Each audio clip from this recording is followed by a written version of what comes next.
Oh, Konami, what have you done?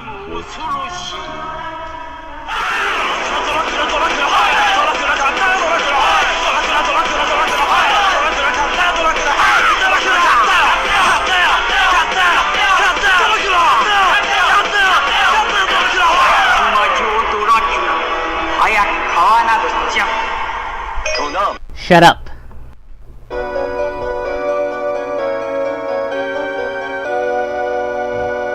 I used to love Konami, the company behind classics such as Contra, Frogger, Metal Gear, Turtles in Time, and of course, Castlevania! Of course, that company is dead to me now.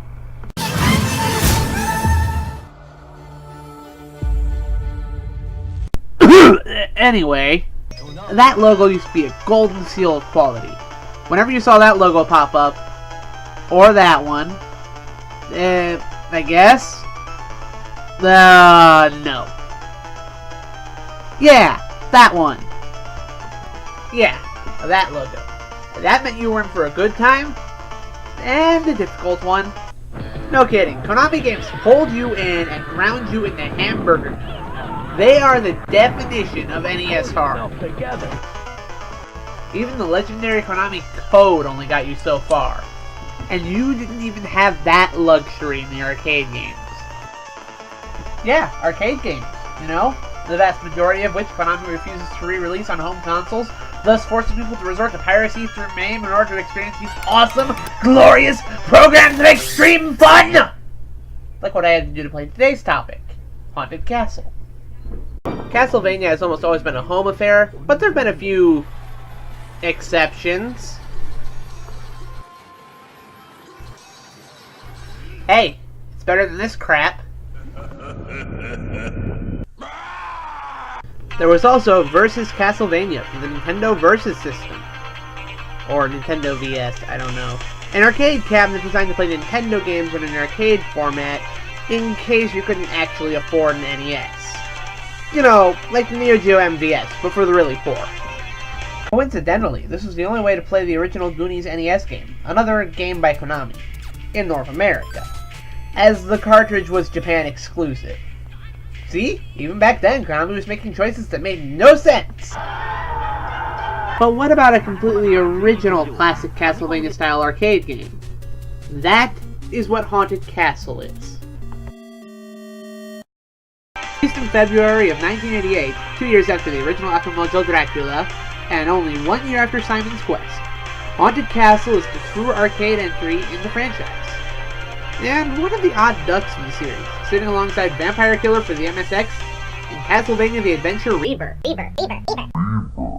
So, what makes it odd besides being the only arcade entry? Well, the story is different, though generic. Rather than being the next in a long line of vampire hunters, you instead play as a blue-haired, stiff-walking, uncomfortably stiff-walking, how-do-you-even human Simon Belmont, who must defeat Dracula, not because it's his job, but instead to rescue his wife, Selena. How absolutely riveting. Also, how did Dracula blow up that cross? I mean, I know it's wood and all, but Dracula has canonically been shown to be weak to Christian iconography. It's why Simon wields crosses in holy water. And yeah, I know at this point the major canon of Castlevania hadn't been set in stone yet. Nor will it ever be. But even in the original novel, Dracula was weak to these things. Then again, it's not the craziest thing Dracula has ever done. I am Dracula, Prince of Darkness. Fear me. You are a demon in a Speedo. The only thing I'm afraid of is if that costume slips. Okay, enough screwing around. Time to see what Konami can do with this arcade software.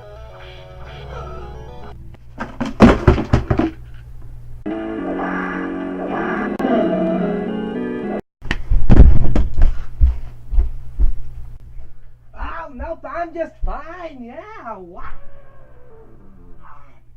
So, you guys want the truth about arcades? They were traps. Money sinks for stupid kids. and the time spent with those machines could be borrowed for only a short time, never to be owned. Those don't count! To put it simply, arcade games were built to eat your quarters. There were many tactics used to move your change from the wallet to the machine, but the most well-known is cheap difficulty. And Haunted Castle suffers from this heavily. Now, as you saw there, that skeleton took out half of my health in one shot. So that effectively means I only get 2 shots to clear the stage. Keep that in mind. Yo, wait, what the? Now, we're used to starting outside of Dracula's castle. But instead of starting off right outside the front gate, we start out here. I'm not completely sure where here is, but it appears to be a lovely countryside that is absolutely crawling with paranormal activity. Bats, zombies, tree beings, and of course, one of the odd things you'll notice is the lack of candles or torches to whip for items, but the items are still obtainable. You can only get them from enemies, though. These items come in 3 varieties. Hearts, the typical ammo of the series, whip upgrades, more on that later, and sub-weapons, including bombs, boomerangs, a cross projectile, and a stopwatch. Anyway, this first stage may not be the normal starting place, but I have to say, I like the change of scenery. And the stage is constantly doing something different. The sunset slowly fades to the night, and the dead begin to rise from their graves, and the stone walls begin to assault you. What? Castlevania is no stranger to weird bosses, and this unique sub-boss is no exception. It's a simple boss, but don't let it catch you off guard. Moving on with the stage. I have to admire the variety in this first stage alone. After the wall monster, you end up hopping across pedestals as the ground bursts into flames underneath you. And then you fend off tree demons. I like these guys. They look cool. You cross a bridge, grab the bomb power-up, trust me. And then finally we go through a room in which you'll meet the first boss, Medusa. She's pretty easy to beat actually once you have the bomb power-up, but she can still be pretty annoying with this attack when she sends out snakes every so often across the floor, forcing you to drop down and hit the snakes. But for the first stage boss, it's not bad. Before we move on to the next stage, I want to praise the soundtrack because it is excellent. And in fact, the first stage theme, titled Cross Your Heart, is one of my favorites. Here, take a listen.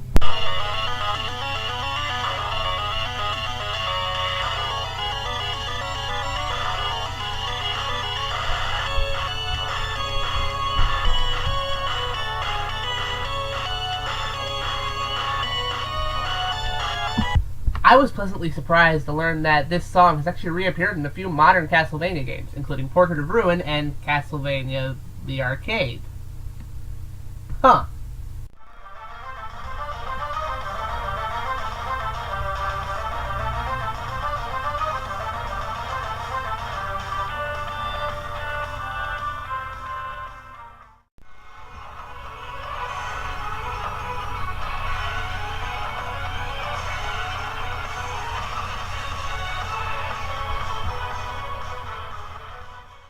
Stage 2 begins in a foggy forest where we're introduced to one of the most annoying enemies in the game. Remember the... Well, in this stage, ghosts pop out of them. This is supremely irritating. But around now is the time you obtain your first whip upgrade, changing whip into a Morningstar Mace. And later you get a golden sword. Oh yeah, that's definitely a golden sword. Nice going, me. The cross boomerang and holy water have also been replaced by the regular boomerang and bombs, or torches, and the vampire killer isn't even your main weapon by the end of the game. It's just so weird to see everything established in the original game completely ignored. It's almost like a completely different group of people worked on it. Wait a second. Oh.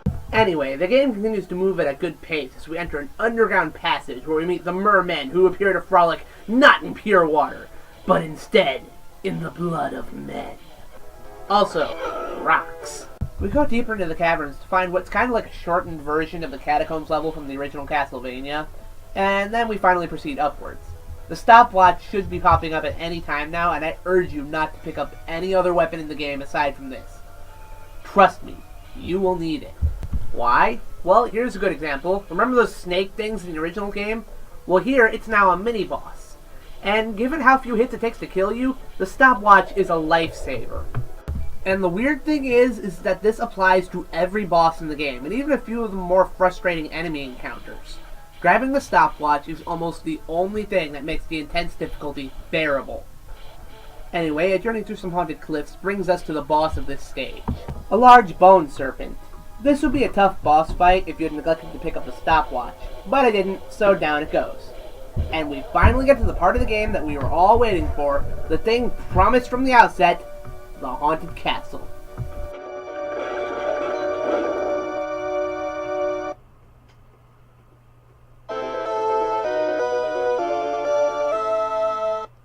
And it is here that the game truly bears its wicked fangs. What the? How did I get here? And why does my outfit keep changing? Okay, stage 3. Let's do this!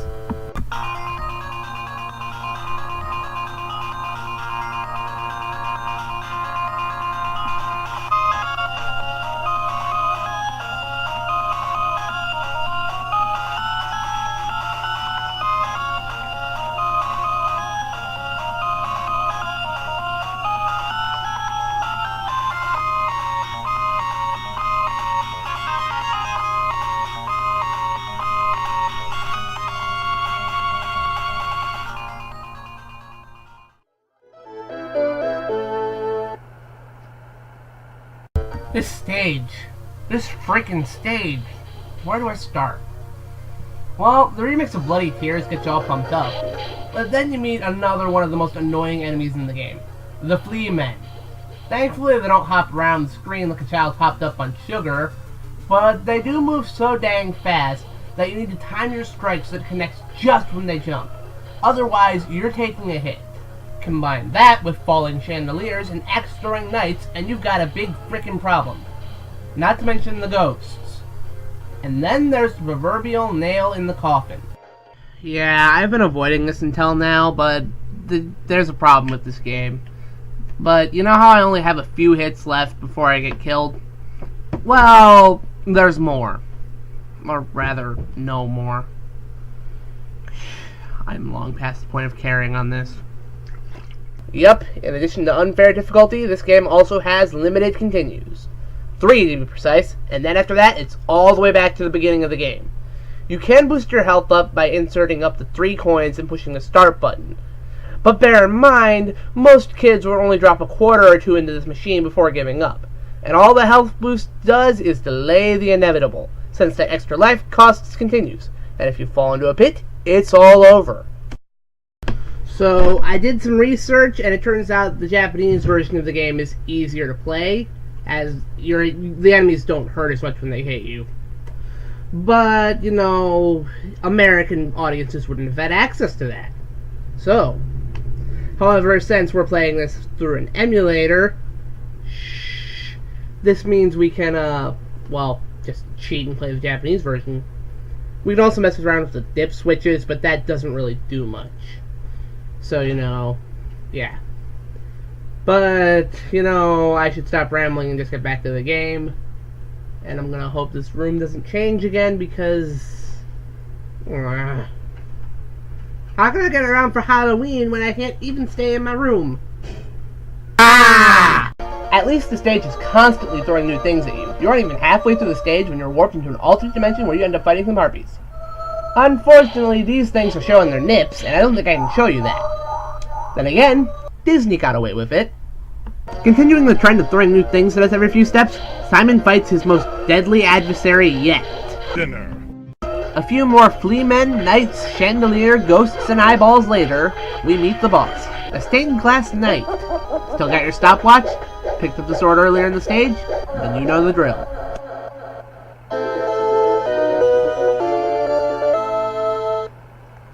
Stage 4. Does anybody like the catacomb levels of Castlevania? Of course you don't! They're the worst levels of every game, barring one, and they are also one of the most bland sets of levels in the entire series. Rock, rock, rock, and some underground river. There are mummies that shoot harmful bandages at you, and I just realized how much of an oxymoron that is, and those freaky eyeball things again. Oh yeah, and bats. Lots and lots of bats. Anyway, the only interesting thing in this stage is the golem boss. It's pretty intimidating given that it takes up half the screen, but if you freeze it at just the right time, it'll go down without a problem.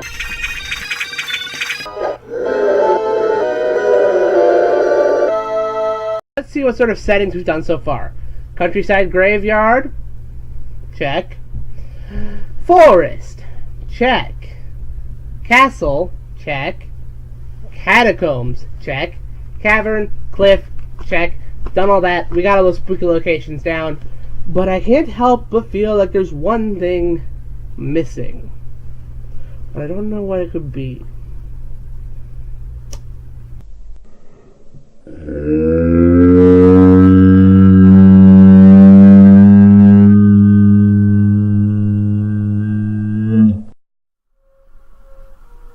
That's right, I forgot about the clock tower.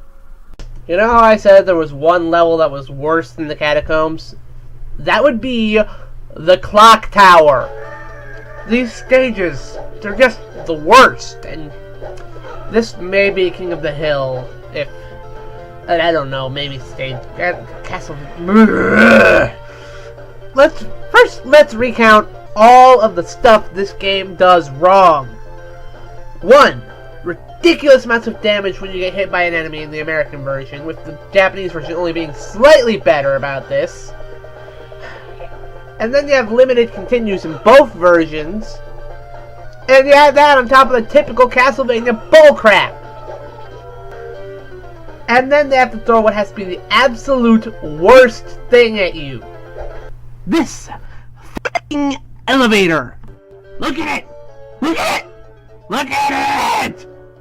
How in the freaking name of Drax Daring Dentist is anyone expected to clear this? Especially on the first try with limited continues!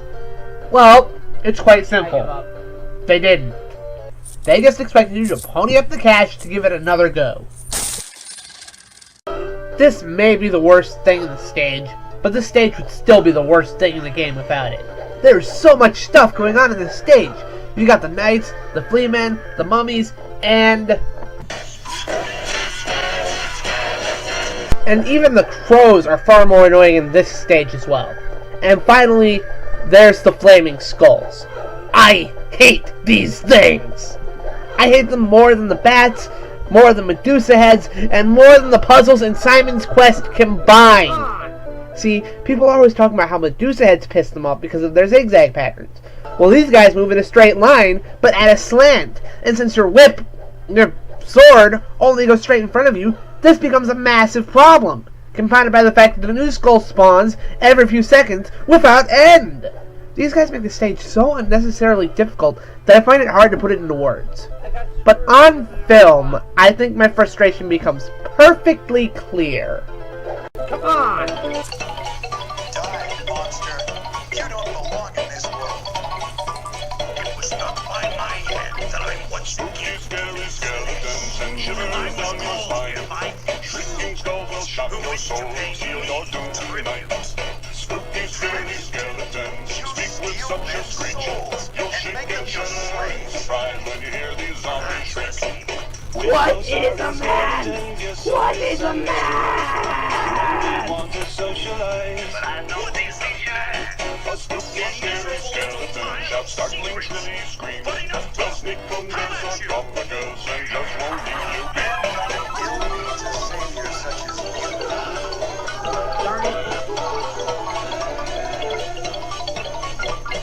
Spirit supernatural, wish I was all the buzz. But bags of bones seem so unsafe, it's semi-serious. Spooky, scary skeletons are silly all the same. They'll smile and scramble slowly by and drive you so insane. Sticks and stones will break your bones, they seldom let you snooze. Spooky, scary skeletons will wake you with a boo. Oh look, it's Frankenstein's monster! I talk about how much I love the novel by Mary Shelley, and about how it's one of my favorite novels, but honestly, I just want to get this over with! His death animation is pretty cool though. Yes! This is the final stage. It's just a collapsing bridge, so it's pretty underwhelming in difficulty compared to the clock tower, but if you're not prepared, it can still catch you off guard.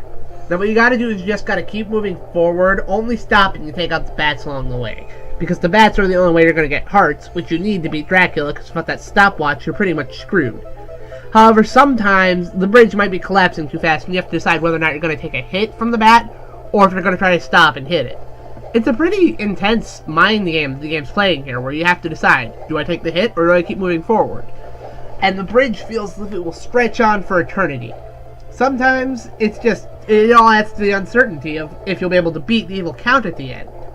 Which is what makes the final battle a bit disappointing.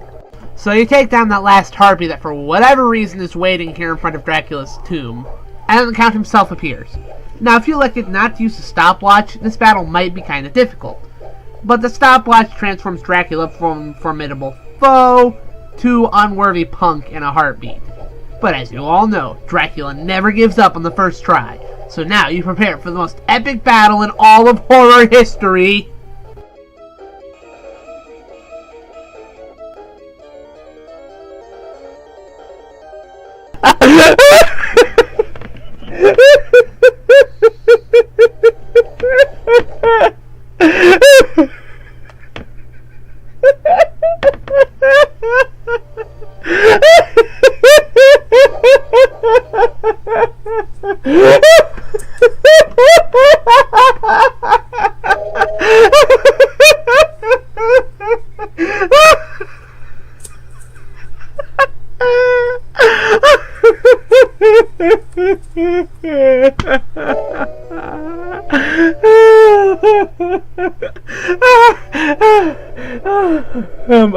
I'm sorry, I just can't.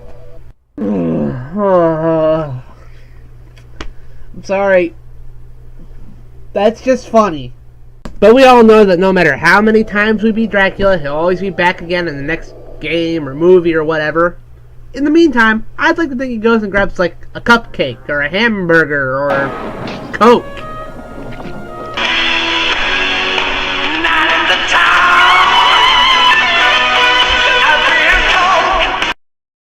Dinner. So, what did I think of Haunted Castle? I wish I liked it more. There's plenty here to love.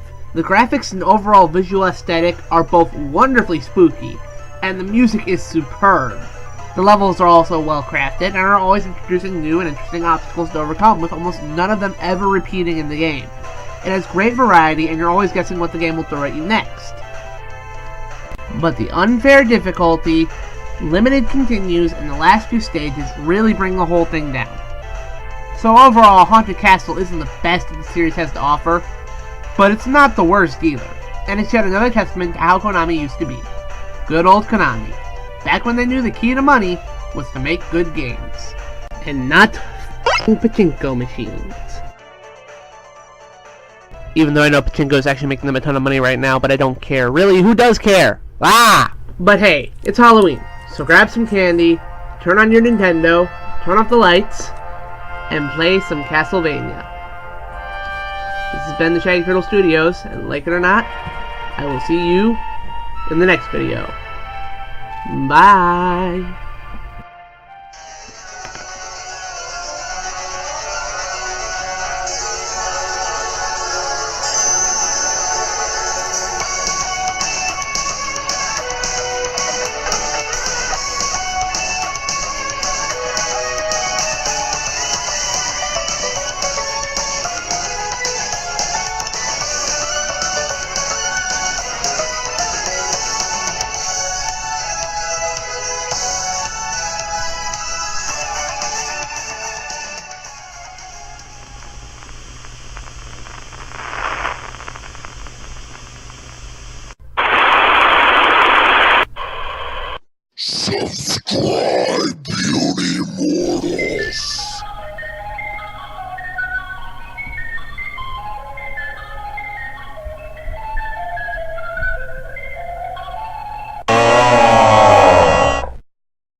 Bye.